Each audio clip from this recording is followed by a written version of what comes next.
sudah terjadi pada hari Minggu kemarin, yaitu di Balaraja ya, yang dialami oleh gereja GBIA Balaraja. Itu terjadi pelarangan ibadah teman-teman di sana, dan bahkan sampai sedikit ada penekanan secara psikologis saya kira, sehingga jemaat ya dan gembalanya itu terpaksa menandatangani sebuah surat pernyataan bahwa di sana tidak akan diadakan lagi kebaktian. Nah, ini betul-betul mengangkangi konstitusi negara kita, yaitu Undang-Undang Dasar 1945 pasal 29 ayat 2. Ya, di mana negara menjamin kemerdekaan setiap penduduk ya untuk memeluk agamanya dan beribadah sesuai dengan agamanya tersebut. Ya, ini adalah konstitusi tertinggi di negara ini. Ya, penutupan tempat ibadah itu tidak boleh terjadi. Tidak boleh sama sekali di negara Republik Indonesia yang berdasarkan Pancasila dan Undang-Undang Dasar 1945. Ya, tidak boleh terjadi. Nah, teman-teman, mengapa itu bisa terjadi? Karena banyak masyarakat Indonesia ya, bahkan yang seharusnya para penegak hukum itu betul-betul menegakkan ya konstitusi ini secara tegas begitu ya, tapi mereka pula yang lemah begitu karena tekanan massa. Seperti kepolisian itu seperti tidak berdaya begitu ya untuk mengatasi tindakan kriminal tersebut. Kalau saya sebut itu sebuah tindakan kriminal. Mengapa kriminal? Karena itu adalah tindakan yang melanggar konstitusi negara, melanggar keadilan, melanggar butir-butir yang ada di dalam dasar negara kita, Pancasila. Ya, kita malu dengan negara yang mereka sebut kafir, teman-teman ya. Di negara kafir, mereka begitu happy ketika mendengar gereja menjadi masjid. Ya, gereja berubah menjadi masjid. Mereka begitu happy ya di Amerika, di Eropa. Tapi di Indonesia apa yang mereka lakukan terhadap bangsanya sendiri? Ya, orang-orang Kristen, non-Muslim di negara ini itu kita bersaudara. Kita satu bangsa, satu tanah air, ya kan? Tapi tega begitu ya untuk memperlakukan saudaranya sendiri secara tidak adil.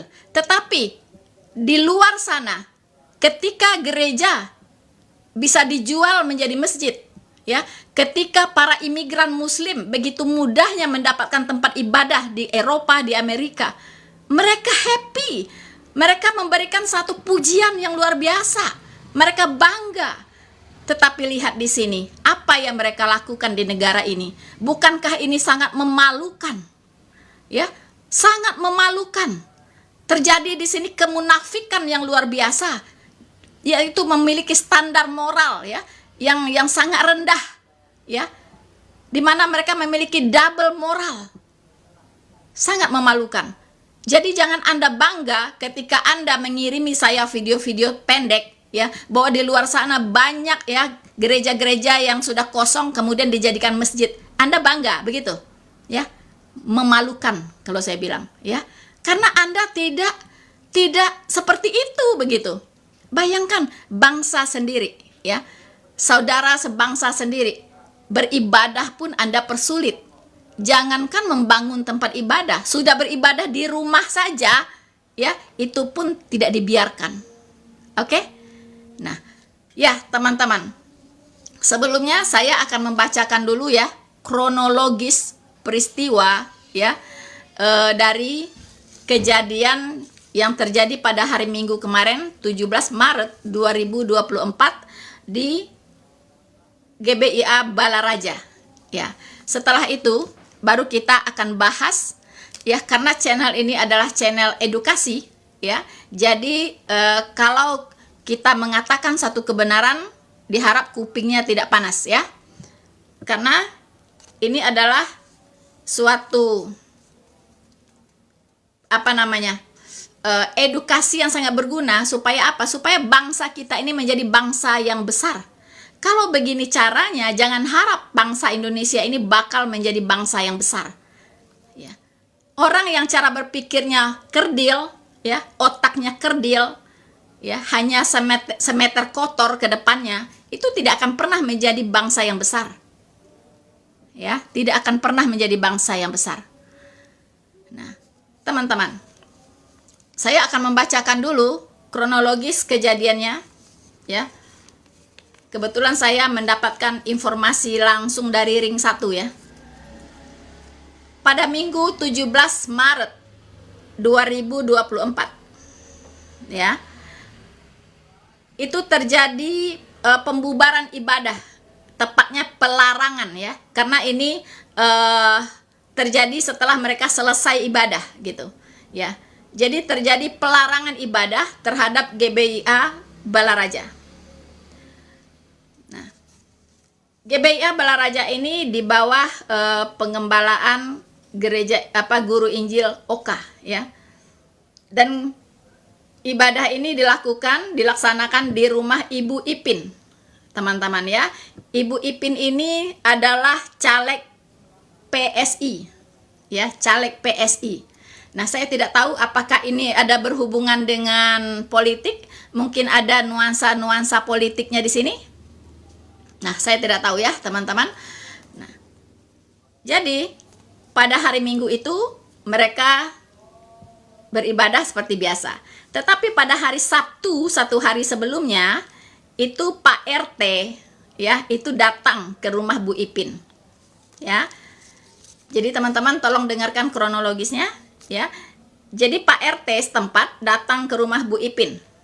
Nah, membawa berita bahwa warga sekitar itu berkeberatan, ya, komplain dengan keberadaan gereja di rumah Bu Ipin ini. Gitu, teman-teman, ya. Jadi Pak RT ini mengatakan komplain, ya. Warga sekitar komplain dengan adanya keberadaan gereja di rumah Bu Ipin. Nah, pada saat itu Bu Ipin minta ke Pak RT list dari nama-nama orang-orang yang katanya keberatan, siapa saja gitu, ya. Siapa saja yang keberatan, Bu Ipin minta list nama. Nah, tapi sepertinya ini tidak dilakukan, ya, oleh Pak RT ini, begitu. Nah, pada hari Minggunya, ya, belum, ya. Pada saat itu Pak RT bilang ke Bu Ipin, nanti hari Minggu saya akan datang ke sini lagi. Tapi Bu Ipin bilang bikin dulu list namanya. Setelah itu kita akan bicarakan ini, ya, secara baik-baik di satu kesempatan yang khusus. Silakan undang saya secara resmi untuk membicarakan ini, begitu. Nah, tapi dengan reaksi dari Bu Ipin ini, mungkin Pak RT ini merasa ditantang, mungkin begitu, ya. Biasanya kan kalau warga, ya, iya Pak, manut-manut aja, mangut-mangut gitu kan, itu senangnya. Tetapi kali ini Ibu Ipin ini memberikan reaksi yang mungkin tidak disukai, ya, oleh Pak RT ini. Kok minoritas gitu kan, nantang-nantang gitu, minta list segala, mungkin seperti itu di dalam hatinya, ya. Nah, pada hari Minggu mereka beribadah secara biasa, ya kan, beribadah secara biasa, dan ibadah pun berlangsung. Setelah selesai ibadah, ya, kebetulan pendetanya melihat Pak RT ini kayak ngintip-ngintip gitu, ya, melihat ke arah mereka gitu, ngintip-ngintip gitu. Nah, lalu Bu Ipin ini mendatangi Pak RT, meminta list nama itu, begitu, ya. Nah, tapi terjadilah pembicaraan apa di sana sampai Pak RT mengirim yang namanya Kapolres gitu, ya. Ya, dia meminta supaya Pak Kapolres datang untuk memediasi, begitu, ya. Untuk memediasi antara gereja GBIA ini Balaraja dengan warga setempat gitu, ya. Kapolsek, ya. Jadi memberitahukan Pak RT ini bahwa Kapolsek akan datang untuk memediasi antara GBIA Balaraja dengan warga setempat. Begitu, teman-teman, ya. Akhirnya datanglah bukan hanya Kapolsek tapi beberapa polisi datang, begitu, ya. Beberapa polisi datang ke sana, ya. Kemudian luar biasanya, salah satu polisi itu mendatangi Pak Pendetanya dan berkata, "Pak Pendeta, dalam Alkitab ada tertulis, tulus seperti merpati, ya, cerdik seperti ular," katanya begitu. Ya, saya tidak tahu apakah polisi ini seorang Kristen atau tidak, ya. Jadi maksud dia adalah kita sudah minoritas, mbok ya pinter-pinter gitu kan, ya. Pinter-pinter gitu. Jadi janganlah apa ya, kalau bahasa Minangnya karengkang. Karengkang itu apa ya, nggak usah aneh-aneh deh gitu, ngalah-ngalah aja lah, udah minoritas gitu kan. Itu pesan polisi ini kalau kita maknai ya, cerdik seperti ular, tulus seperti merpati. Jadi karena sudah warga di sana itu tidak setuju, ya udahlah mengalah aja daripada nanti timbul konflik antar suku katanya. Karena di sini juga ada tinggal orang-orang Batak, di daerah ini juga ada orang-orang Batak gitu. Kebetulan Ibu Ipin ini orang Medan, ya. Jadi alasan si polisi supaya tidak terjadi konflik antar suku, ya udahlah mengalah saja, berhentilah ibadahnya di sini. Begitu teman-teman, so simple ya. Saya tidak tahu polisi ini mengerti Undang-Undang Dasar 1945 tidak? Ya, polisi itu adalah penegak hukum.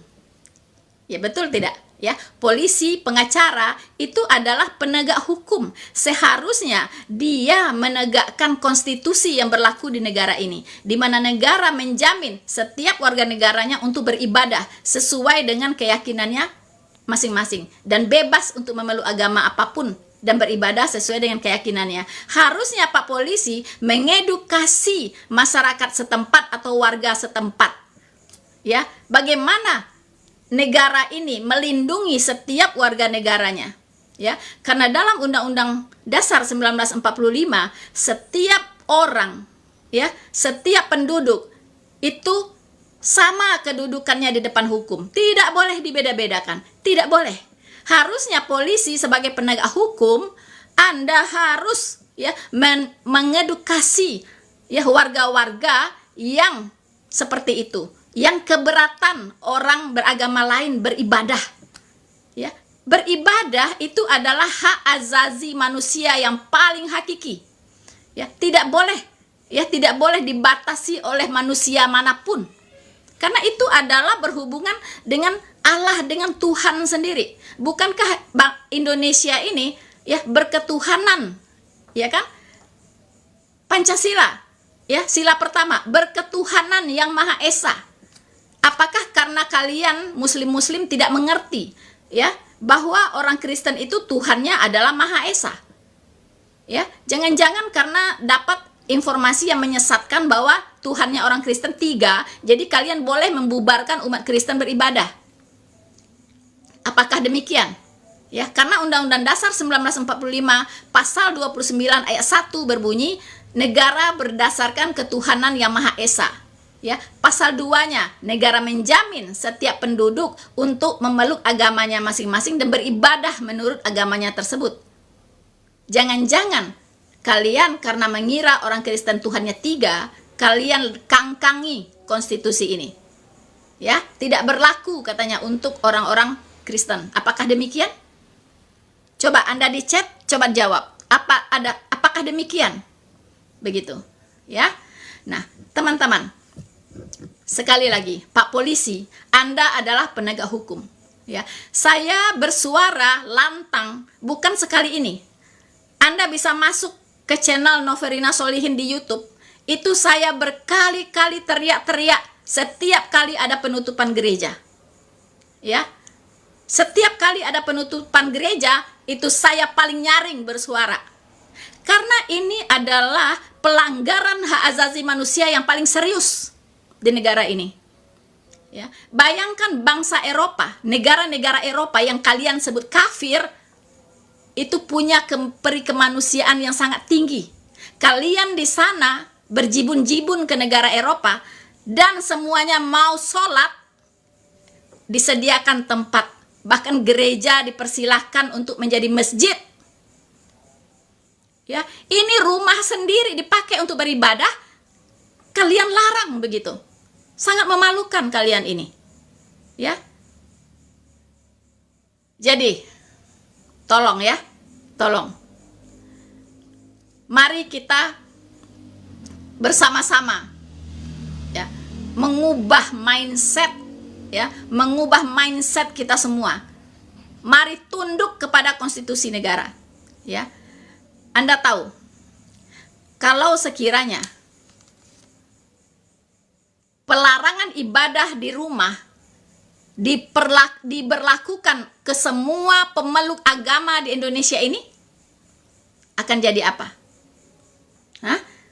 Ya, demi keadilan harus diterapkan ke semua agama, termasuk agama Islam.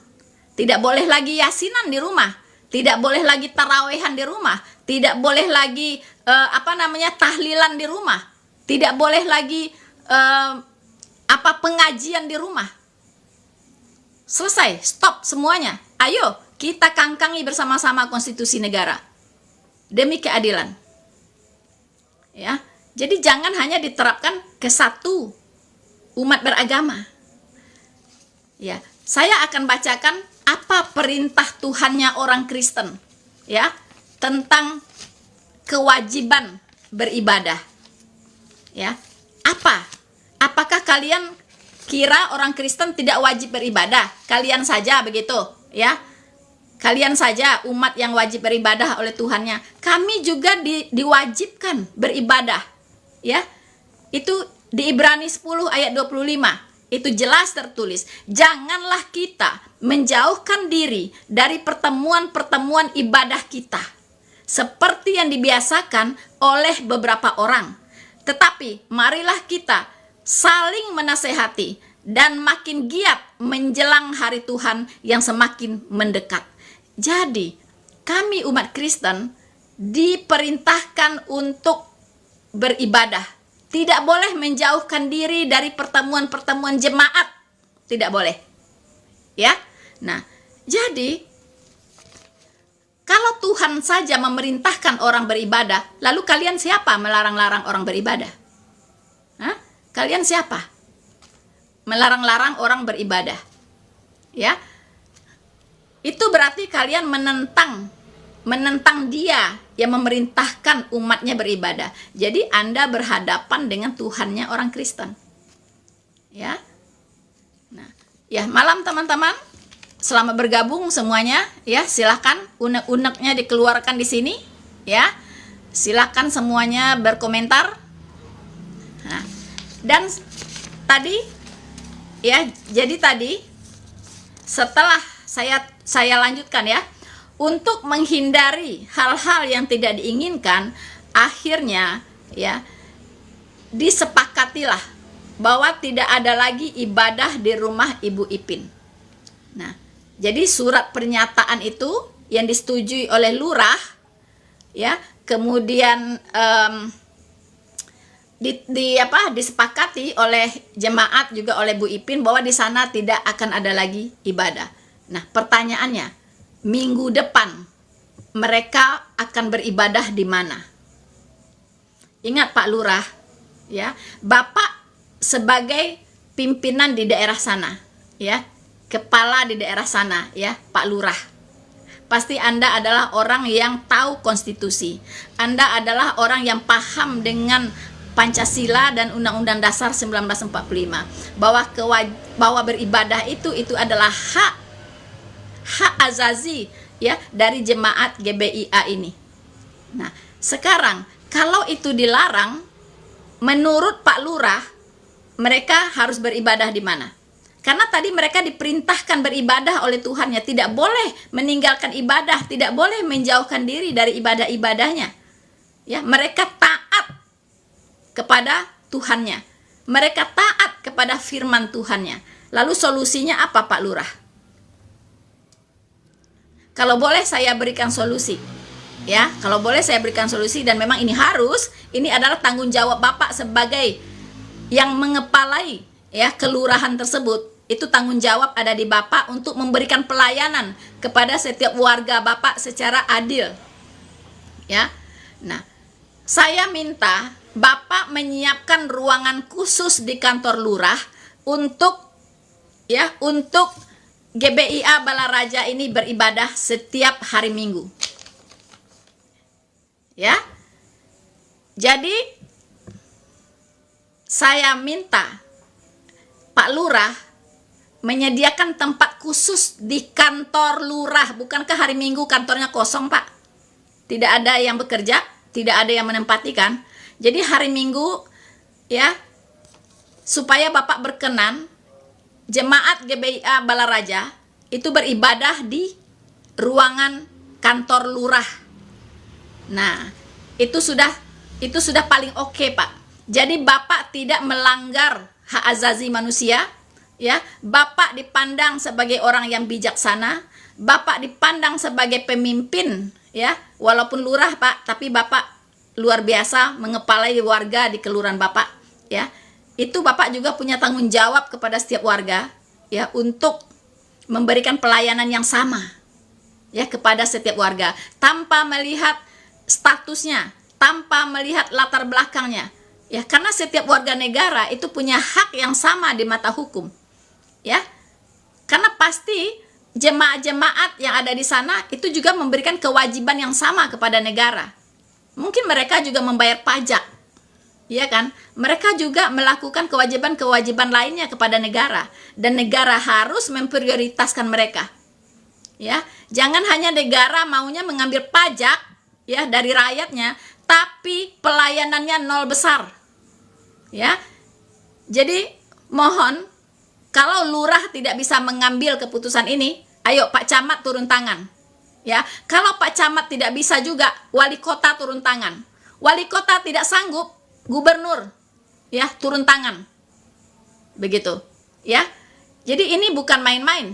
Ini sangat-sangat tidak berperi kemanusiaan, ya. Kalau ada orang beribadah dilarang. Sekarang harus berikan solusinya. Jangan hanya bisa melarang, tetapi harus dengan solusi. Nah, solusinya adalah paling make sense, ya, itu adalah kantor lurah untuk sementara dijadikan tempat beribadah, sembari mereka membangun tempat ibadah sendiri. Karena kan tidak boleh di rumah, ya. Tapi tadi ingat, karena mereka tidak boleh beribadah di rumah, semua, ya, semua umat beragama apapun tidak boleh beribadah di rumah. Oke? Kalau bersama-sama mau ibadah di kantor lurah, ya silakan. Tapi kan kalau yang lain masjidnya banyak, no problem, ya kan? Kalau ini GBIA Balaraja tidak punya gereja, ya. Kenapa ada jemaat Kristen yang tidak punya gereja? Itu banyak faktor yang menyebabkan. Pertama, ya, mungkin kemampuan finansial mereka itu belum mampu untuk mendirikan gereja sendiri, ya. Finansial, Pak, ya, karena mendirikan gereja tidak mudah, harus beli tanahnya, ya kan, tanah juga tidak murah, ya, begitu kan. Sementara jemaatnya masih dihitung dengan jari, ya kan, tidak bisa langsung membangun gereja, nggak bisa, ya, karena gereja tidak mendapatkan subsidi dari pemerintah, ya. Beda dengan masjid, ya kan. Masjid masih bisa mengajukan proposal ke pemerintah, minta dana untuk mendirikan gereja, ya, untuk mendirikan masjid. Bahkan masih bisa berdiri di jalan-jalan minta sumbangan untuk membangun masjid. Kalau gereja nggak bisa, nggak ada gereja yang minta-minta di jalan pakai penangkap ikan, ya, ngumpulin uang untuk mendirikan gereja. Tidak ada tradisi seperti itu, begitu. Jadi gereja itu didirikan itu berdasarkan sumbangsih, ya, memang dari jemaat itu sendiri, begitu. Jadi kalau jemaatnya masih hitungan jari, masih berapa orang, ya terpaksa mereka beribadah di rumah dulu, begitu, Pak, ya, begitu, ya. Kecuali pemerintah daerah menyediakan langsung, ya, gereja, begitu, tinggal masuk, ya kan. Nah, ini kan tidak, harus pakai swasembada sendiri, gitu. Thank you, Spisi, ya. Jadi ini harus dipahami. Itu sebabnya ada tadi di komentar siang tadi saya sudah memposting, ya, kejadian itu di TikTok juga, ya, memposting videonya gitu di TikTok tadi siang. Jadi di situ ada yang mengomentari, kalian sih, ya, kalian sih beribadah dulu baru minta izin gereja. Ya kan? Beribadah dulu baru minta izin gereja gitu katanya. Ya, kamu harus mengerti, ya, beribadah itu tidak bisa di stop. Nggak bisa sebelum ada gereja kita nggak ibadah dulu dong, nggak bisa. Ya, tadi kamu dengar nggak firman Tuhan? Janganlah menjauhkan diri dari pertemuan-pertemuan ibadah kita. Ya, harus semakin giat beribadah, ya, di saat kedatangan Tuhan yang semakin mendekat. Itu perintah firman Tuhan, tidak boleh menjauhkan diri dari ibadah. Jadi ibadah kebaktian minggu itu wajib terus dilakukan. Ya, jadi kalau bangun gereja dulu baru mau ibadah, ibadahnya libur dulu dong. Itu kan impossible gitu. Nggak mungkin kita libur ibadah bertahun-tahun sampai kita baru dapat gereja baru ibadah. Ya, itu logikanya di mana? Begitu. Kalian dilarang ibadah, kira-kira siap nggak? Coba deh, posisikan diri kalian, ya, pada posisi kami orang Kristen. Coba posisikan diri kalian seperti itu. Ya. Kalian minoritas di Indonesia Timur, betul ya? Kalian minoritas di Eropa, tapi kalian dilayani dengan baik. Kalian bebas mendirikan masjid, ya, di Indonesia Timur sudah bejibun masjid, ya kan? Sudah banyak sekali masjid didirikan, tidak ada yang keberatan. Kalian toh di sana juga minoritas. Jadi bukan masalah minoritas mayoritas, bullshit itu, ya. Bukan itu alasannya. Memang kalian ini, ya, itu memang dari hatinya itu ada kebencian terhadap orang Kristen. Ya, apakah itu dogma dari agama kalian? Ya, saya nggak mau bahas lah, karena saya dulu dari kalian juga saya tahu persis gitu.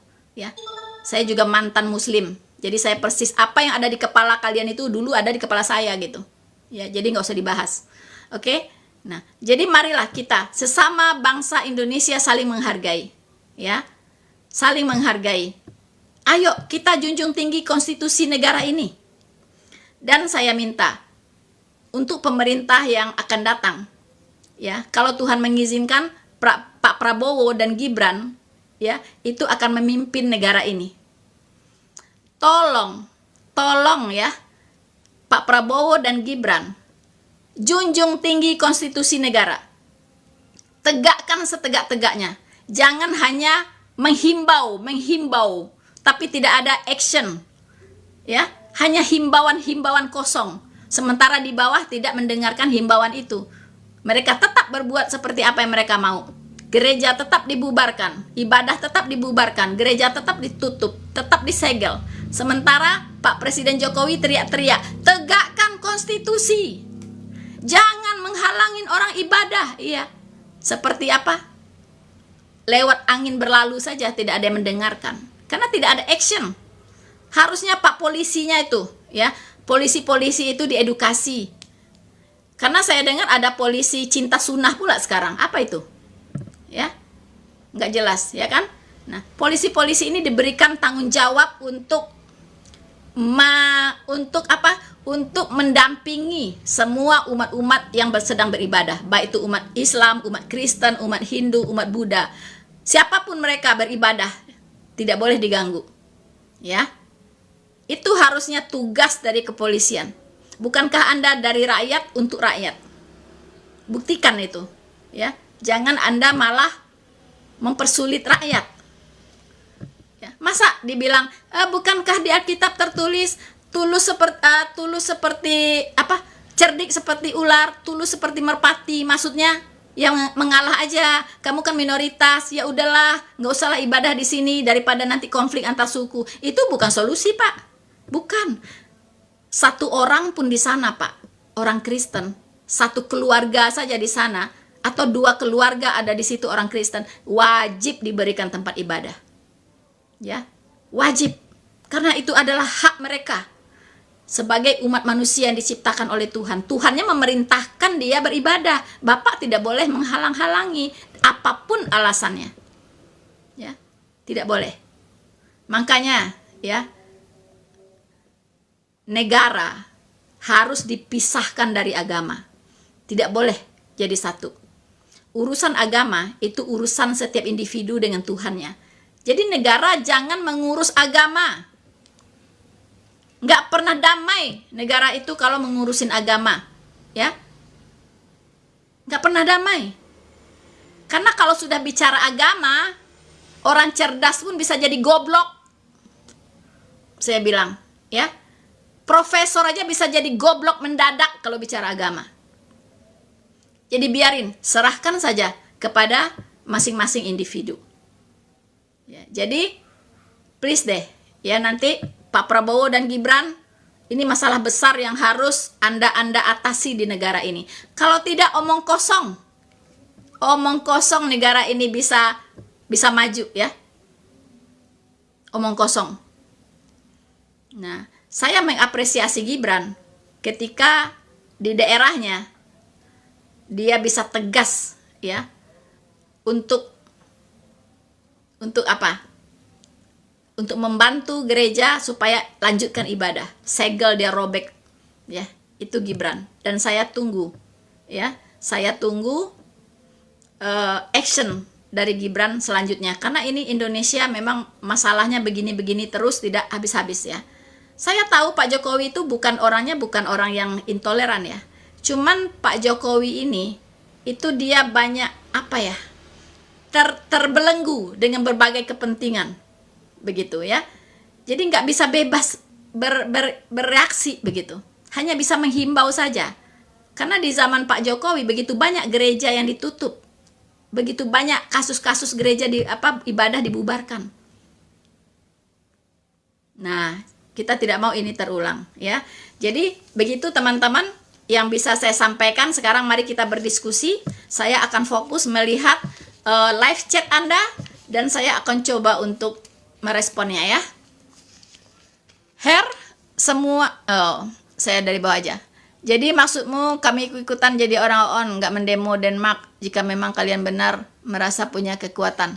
Maksudnya apa itu? Ya. Setuju, Bu. Terlalu cepat ini, ya. Saya yakin ketika Prabowo Gibran dilantik, mereka akan siap bertindak. Puji Tuhan, kita doakan, ya. Kita doakan.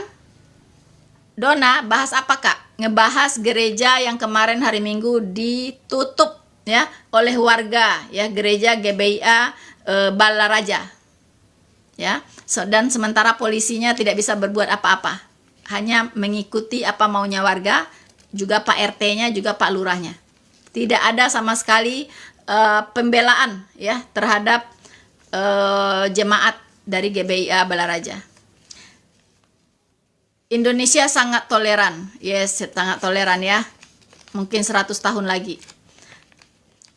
Oke, sesat sih nyembah manusia, ya, sesat gitu. Karena Anda goblok, ya, mengira orang Kristen itu menyembah manusia, lalu Anda menutup orang Kristen beribadah. Begitu. Ya, karena gobloknya Anda. Ya kan? Mengatakan orang Kristen menyembah manusia.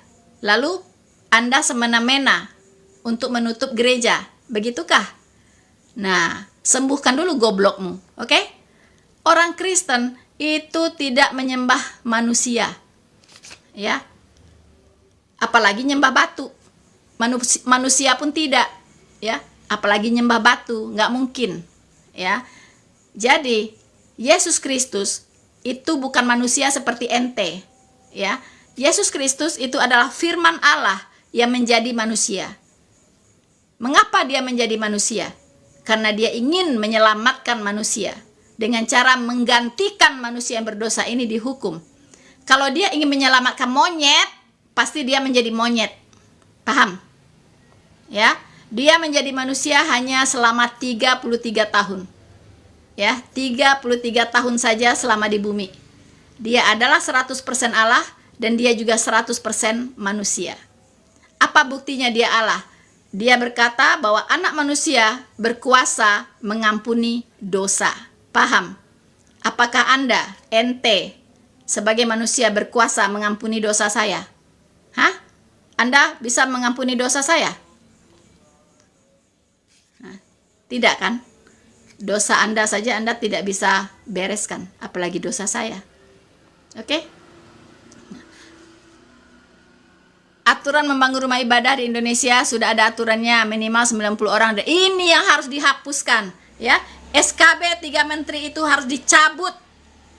Saya sudah bersuara, kami para apologet sudah capek menyuarakan cabut SKB 3 menteri karena itu sangat melanggar konstitusi, tidak sesuai dengan konstitusi yang lebih tinggi, ya. Itu menabrak Undang-Undang Dasar 1945 pasal 29. Cabut. Saya mohon Pak Prabowo dan Gibran, ya, tugas pertama adalah mencabut SKB 2 menteri. Karena itulah menjadi biang kerok intoleransi yang ada di Indonesia ini. Ya, cabut. Tidak ada orang beribadah harus disetujui 90 orang. Emang 90 orang ini siapa? Ya, orang beribadah itu perintah Tuhannya kok. Nggak ada hubungan dengan orang-orang ini. Kok dia pula yang harus mengizinkan orang beribadah? Beribadah tidak perlu minta izin ke siapapun. Karena itu perintah Tuhan.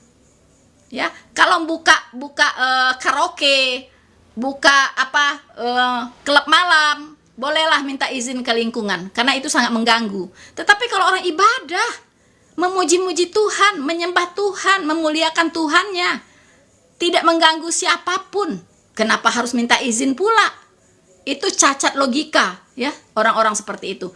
Ya, jadi kami berharap, ya, segera dicabut SKB 3 menteri, Bapak Menteri Agama, ya. Dan saya secara pribadi ya menginginkan begitu, ya. Menteri Agama tidak hanya mewakili satu agama, tetapi harus ada tim. Ya, setiap agama punya wakil di Kementerian Agama. Ya, mau menteri agamanya sebanyak agama yang ada di Indonesia, sok silahkan. Ya, silahkan. Gitu. Oh, menteri agamanya ada Kristen, Katolik, Islam, Hindu, Konghucu, Buddha, 6. Silahkan 6 menteri agama kalau memang mau. Kalau tidak, hapuskan sama sekali. Ya, hapuskan. Tidak ada di luar negeri, di negara-negara maju nggak ada menteri agama, nggak ada. Karena agama urusan individu-individu, bukan urusan negara. Ya, kalau memang mau ada menteri agama, dari semua agama harus ada menteri agama yang mewakili. Karena menteri agama dari Muslim misalnya, dia tidak paham, dia tidak mengerti dengan agama yang di luar Muslim. Jadi dia membuat kebijakan juga itu nggak sesuai gitu, ya, tidak sesuai dengan kebutuhan umat lain karena dia nggak paham, begitu, ya, nggak paham. Nah, saya baca, loh agama itu panutan kita, kok tidak boleh ada menteri. Nah, ya kan? Kalau menterinya tidak bisa adil, untuk apa ada menteri? Kalau menterinya tidak bisa adil, untuk apa ada SKB 2 menteri? Untuk apa?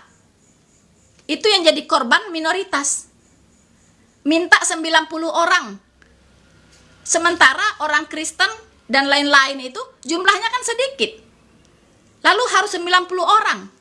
Kalau 90 orang ini kadrun semua, pasti nggak akan diizinkan.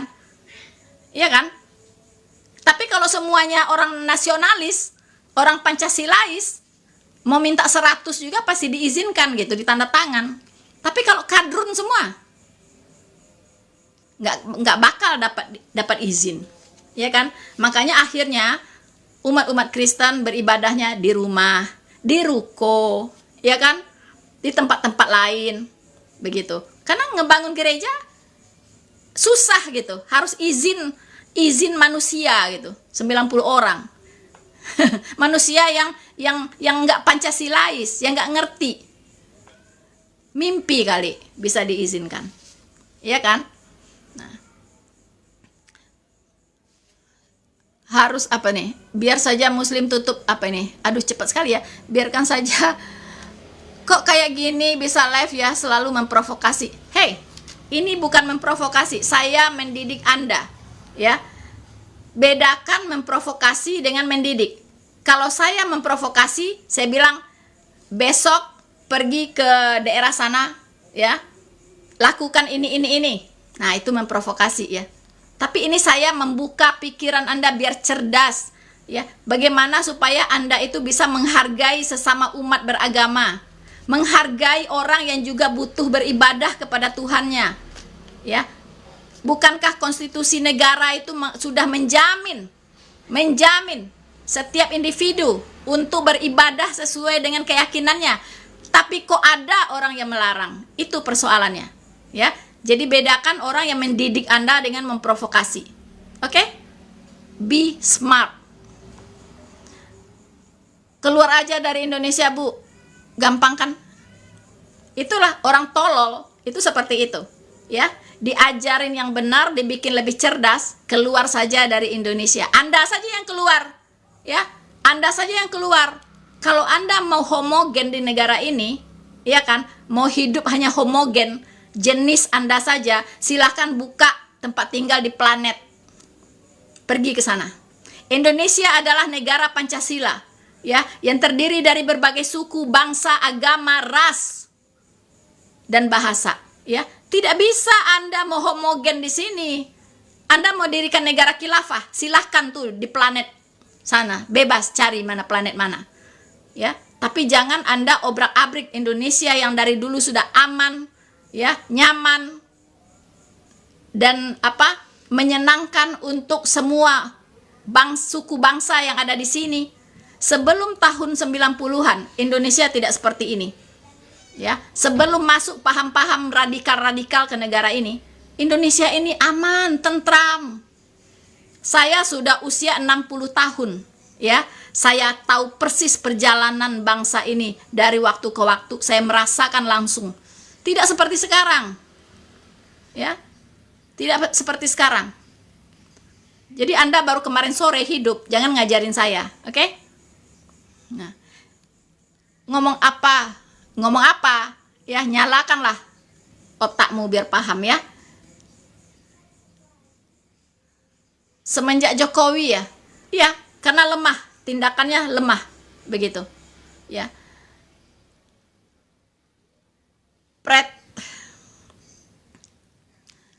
Biarkan saja Muslim tutup rumah gereja karena sudah hampir waktunya. Aduh, nggak kebaca, ya. Yesus melawan mereka, Bu. Ya, itu kita doakan, ya. Yesus punya kuasa untuk memberikan hukumannya, ya. Hukumannya sangat adil, dan siapa yang berbuat, yang melakukan penindasan, penganiayaan, ini termasuk penganiayaan, ya. Tapi penganiayaan non fisik, tapi penganiayaan secara mental ini, ya, yang dilakukan kepada umat-umat Kristen yang gerejanya ditutup, yang ibadahnya dibubarkan. Itu adalah penganiayaan secara mental. Murtad gara-gara Indomie. Murtad gara-gara Indomie. Oh ya, berarti Indominya mahalnya berapa, ya? Orang gila, ya. Mana ada orang murtad gara-gara Indomie. Kalau mau jadi Kristen, mau cari kaya, jangan jadi Kristen. Kalau di negara ini mau enak hidupnya, mu'alaf aja, ya kan? Tuh Kristen-Kristen tuh, ya, yang mau enak hidupnya disumbangin sana sini, ya kan? Jadi mu'alaf, enak, ya kan? Nah, kalau dari Islam menjadi Kristen, itu harus bayar harga mahal.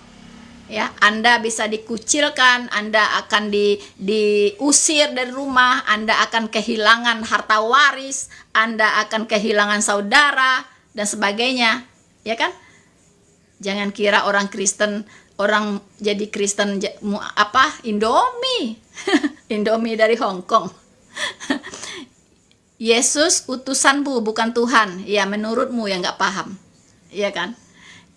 Yesus itu dia Tuhan dan dia juga utusan, dua-duanya, ya. Dia Tuhan, dia juga utusan. Tetapi utusannya bukan seperti nabimu diutus atau para nabi, para rasul diutus, bukan. Dia diutus oleh Allah, ya. Allah mengutus firman-Nya. Firman-Nya ini bisa nujul menjadi manusia, ya. Jadi pada mulanya adalah firman, firman itu bersama-sama dengan Allah. Firman itu adalah Allah. Firman itu sudah menjadi manusia dan hidup di antara kita. Itulah makna utusan. Ya, jadi dia itu adalah pribadi Allah sendiri, ya. Beda dengan utusan lain. Ayo, fokus ke masalah tadi gereja ditutup, ya. Jangan kemana-mana. Kaum perpuluhan apa ini? Kalau mu'alaf disanjung-sanjung, iya ya. Betul ya. Mu'alaf disanjung-sanjung. Jadi apa? Jadi ustadz dadakan, ya kan? Teman-teman, ya. Teman-teman, tentara Romawi hebat menggantung Yesus. Luar biasa ya. Tentara Romawi hebat menggantung Yesus. Tuhan Yesus bilang, memang untuk inilah aku datang, untuk digantung di kayu salib, supaya engkau yang berdosa bisa diselamatkan. Ya, memang untuk itulah aku datang. Oke? Tidak ada Tuhan dilahirkan, ya. Tidak ada Tuhan dilahirkan. Iya, kalau dilahirkan seperti Anda tidak ada, ya kan? Kalau dilahirkan seperti Kristus ada, dilahirkan tanpa harus tanpa harus menyangkali kekudusannya. Dia dilahirkan, dia dikandung oleh perawan muda. Dia dilahirkan, ibunya masih perawan. Apakah ibu Anda seperti itu? Jawab. Kalau tidak, berarti tidak sama. Oke?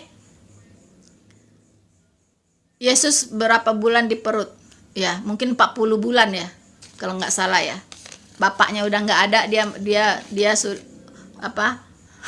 bapaknya udah nggak ada, ibunya hamil. Benar ya? Katanya enak di Muslim, didampingi 70 bidadari, Bu. Ya, itulah yang mereka kejar. Oke? Fokus, Bu, dengan perbincangan yang tadi. Iya, saya mau fokus, tapi ini yang bertanya ini, ya udahlah, saya nggak meladanin dulu ya. Yang kurang panjang ininya ya, antenanya. Oke. Fokus teman-teman ke masalah gereja, ya. Jadi saya tadi menghimbau, saya ulangin kembali ya, bahwa mohon Pak Lurah menyiapkan tempat beribadah untuk GBIA ya, Balaraja ini di kantor lurah, Pak, untuk sementara.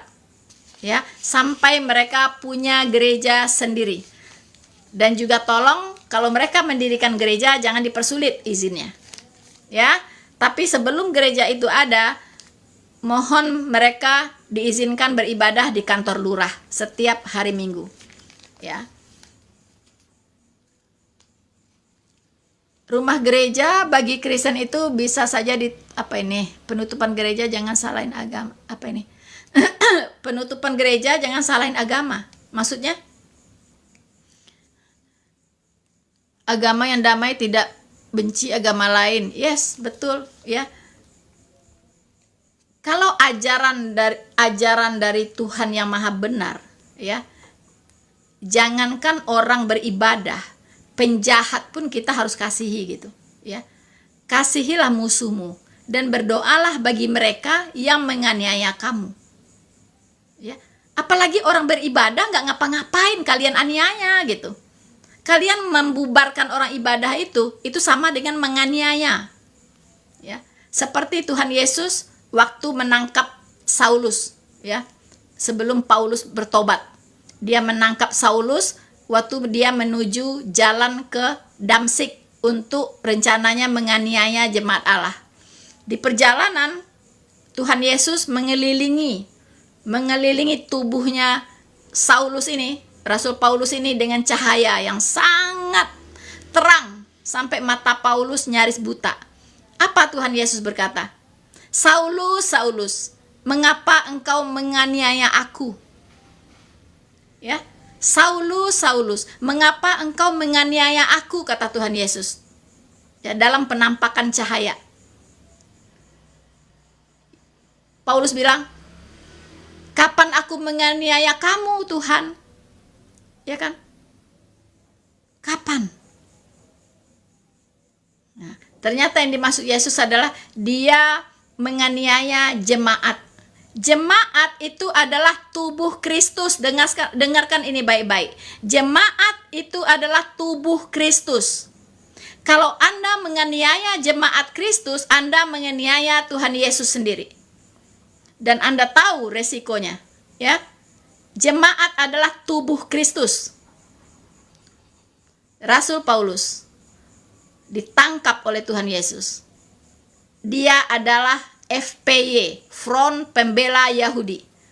Kalau di Indonesia ada Front Pembela Islam. Kalau di Yahudi dulu diketuai oleh Paulus, itu FPY, Front Pembela Yahudi. Pekerjaannya menganiaya jemaat Kristus, menutup gereja, membubarkan jemaat beribadah, menangkapi jemaat yang mau pergi beribadah. Itu kerjaannya Saulus. Dan roh itu yang ada di kalian sekarang. Ya, roh iblis yang sama, menganiaya jemaat Kristus, menutup gereja, ya, membubarkan orang beribadah, sama. Jadi waktu itu Tuhan Yesus bilang, ya, engkau menganiaya aku.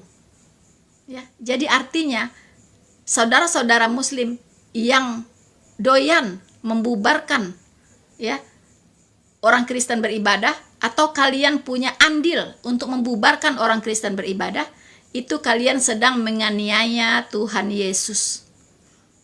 Dan saya sangat khawatir kalau hukuman harus disediakan untuk kalian, ya. Jadi Saulus contoh nyata, ya, seorang mantan teroris, seorang mantan radikal, Yahudi radikal, ya, yang kerjanya menutup gereja, menganiaya jemaat, membubarkan orang ibadah, dan akhirnya dia ditangkap oleh Tuhan Yesus, dijadikan sebagai rasul untuk bangsa non-Yahudi, dan menjadi bangsa yang sangat-sangat militan. Ya. Rasul Paulus berkata, engkau tahu, ya, bagaimana hidupku dahulu. Kata Rasul Paulus, ya, aku tidak tanggung-tanggung menganiaya jemaat Allah. Ya, mengaku setelah dia bertobat. Dia menganggap itu semua sampah, ya, itu semua sia-sia yang dia lakukan. Jadi mohon, ya, mohon peristiwa ini yang terakhir terjadi di Indonesia. Saya harap, ya, Pak Kapolri dan jajarannya, ya, Pak Presiden, calon wakil presiden, ya, kepala daerah dan jajarannya mendengarkan ini. Mohon ini yang terakhir terjadi di Indonesia, penutupan rumah ibadah. Ya, karena itu melanggar konstitusi negara. Melanggar Undang-Undang Dasar 1945, ya. Pasal 29 ayat 2. Ya. Mohon itu diambil serius. Ya, oke? Saya dari awal sudah katakan, ya. Saya bukan pendebat gitu, ya. Dan tema hari ini adalah, saya sudah dari awal katakan ini tema khusus membahas tentang kejadian penutupan gereja kemarin hari Minggu 13 Maret 2024, ya, di Balaraja. Jadi khusus sekarang membahas ini, ya. Kalau mau bicara tentang agama, Anda mau bertanya, Anda mau menghujat, besok. Oke? Besok di jam yang sama. Tapi hari ini please, ya, fokus ke masalah gereja yang ditutup di Balaraja, oke? Mungkin ada masukan dari Anda. Mungkin di sini ada Ibu Ipin. Apakah ada Ibu Ipin? Silahkan di-share di live chat, ya. Ibu ampuni saja yang tutup gereja. Ya, kita ampuni, ya kan? Kita ampuni, tetapi harus ada solusi. Paulus marah nggak, Bu, ditutup gereja? Kalau dulu dia tukang tutup gereja sebelum dia bertobat, ya. Tapi kalau hari ini dia hidup, pasti dia marah besar sama kalian, ya, yang menutup gereja. Paulus akan bilang, itu kerjaan saya dulu, ya. Itu pekerjaan saya dulu, tukang tutup gereja.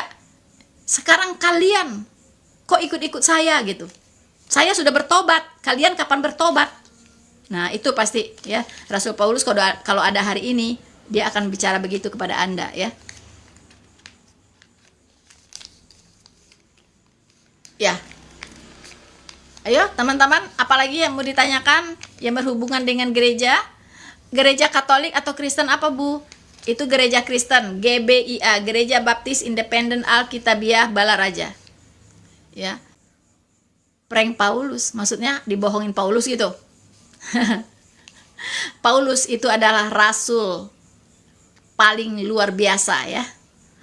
Rasul Paulus dikaruniai karunia-karunia kerasulan ya.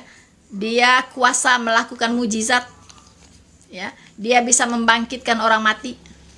Sapu tangannya kalau dikibaskan ke Anda sakit parah bisa sembuh. Itulah tanda kerasulan. Kalau ada mengaku-ngaku rasul tidak punya kuasa melakukan mujizat, itu rasul palsu. Catat. Paulus nggak sunat. Oh, Paulus pasti disunat. Karena orang Yahudi itu umur 8 hari wajib disunat. Ya. Rasul Paulus itu campuran Yahudi dengan Yunani, ya. Tapi dia lebih ke Yahudi gitu. Paulus tidak diketahui silsilahnya. Ya nggak penting untuk ketahui silsilah Paulus, untuk apa? Ya, rasul-rasul yang lain juga nggak tahu silsilahnya. Untuk apa? Nggak penting, tidak mempengaruhi iman kekristenan, makanya tidak dicatat. Kalau semua dicatat, semua ditulis di Alkitab, katanya tinta di lautan itu tidak akan cukup untuk jadi tinta. Kalau semua harus ditulis, oke? Siapa bilang Rasul Paulus bukan Yahudi? Oh, dia Yahudi tulen. Dia bilang sebagai orang Yahudi, ya, aku paling fanatik. Ya, dia orang Yahudi. Salah kalian ngomong Paulus tidak Yahudi. Muslim-muslim yang tutup gereja itu tidak lama lagi pasti jadi murtadin. Ya, kita doakan mereka sadar dan bertobat ya. Kristen ngemis kitab Yahudi. Kristen ngemis kitab Yahudi. Anda tidak tahu, ya. Alkitab itu dari Kejadian sampai Wahyu itu satu kesatuan yang tidak terpisah. Ya. Kitab Kristen tidak bisa dipisahkan dari kitabnya Yahudi. Kitab Yahudi adalah nubuatan, berisi nubuatan tentang juru selamat atau Mesias yang akan datang. Kitab Kristen adalah penggenapan dari nubuatan tersebut. Jadi tidak bisa dipisah. Ya. Sampai Wahyu 22 ayat 21, finish, tidak ada lagi firman Tuhan. Tuhan tidak pernah lagi menurunkan wahyu, tidak lagi pernah berfirman, tidak pernah lagi mengirim wahyu. Selesai. Alkitab sudah ditutup dengan kata amin. Ya, jadi tidak ada lagi kitab Allah setelah Alkitab. Selesai, oke? Maju terus, kabarkan Injil sampai akhir hayat menjemput. Yes, amin, amin, amin. Ya, celakalah aku kalau aku tidak memberitakan Injil, saudaraku. Ya. Gereja di Israel diludahin sama orang Yahudi. Ya nggak masalah. Gereja di Israel mau diludahin, mau diapa oleh orang Yahudi. Terus apa? Hah? Toh orang Yahudi juga ya yang menjadi sumber dari kekristenan. Begitu. So teman-teman, sebentar lagi saya akan segera undur diri karena ini tinggal 52 detik lagi. Ya, waktu akan finish. Terima kasih untuk teman-teman yang sudah bergabung, yang sudah menyaksikan ya live TikTok ini. Semoga apa yang saya sampaikan, apa yang saya himbau kepada pemerintah, baik pemerintah setempat maupun pemerintah daerah maupun pemerintah di pusat, semoga ini bisa diambil secara serius ya, dilakukan apa yang saya himbau demi Indonesia menjadi bangsa yang lebih besar ke depannya. Supaya hidup beragama di Indonesia ini bisa lebih tentram, nyaman, dan bisa konstitusi dijunjung tinggi. Ya, sebagai warga negara kita semua harus patuh kepada konstitusi. Tidak melihat siapa ras, suku, dan agamanya. Kalau konstitusi bilang A, lakukan A.